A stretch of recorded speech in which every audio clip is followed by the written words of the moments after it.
with air pollution in Delhi. It's almost 16 to 17 times higher than what it should be, and that's on an average.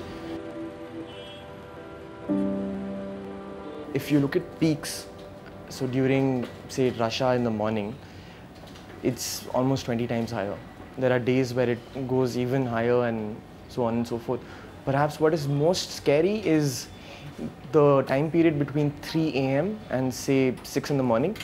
Air in Delhi is so polluted that people going out for, say, a jog in the morning or just a morning walk, they have trouble breathing. We have interviewed people who have had such problems, and this is because that time period is also when trucks enter Delhi, and there is this huge sort of vehicular movement within the city where fuel is not looked at, where it's not regulated. As data has shown in our study, and a lot of published research has shown, that children and elderly are the most vulnerable because they are immunocompromised. In children, immunity is still to develop, and in elderly it's compromised anyway.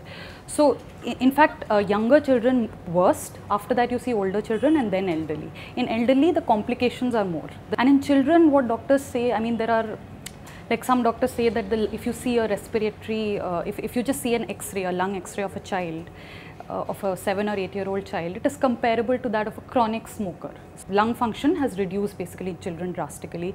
Children are getting sicker, they are taking longer to cure as well.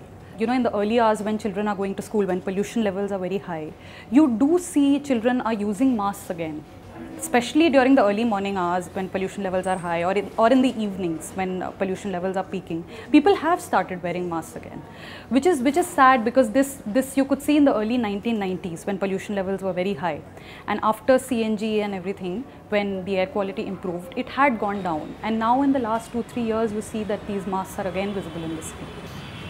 It seems as if there is this, there was not enough talk about it. People didn't realize it was an issue, and not enough people took it up as an issue.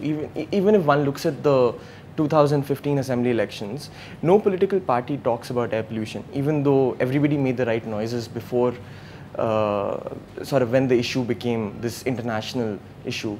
But whether it was Aam Aadmi Party, BJP or Congress, nobody put it in their manifesto.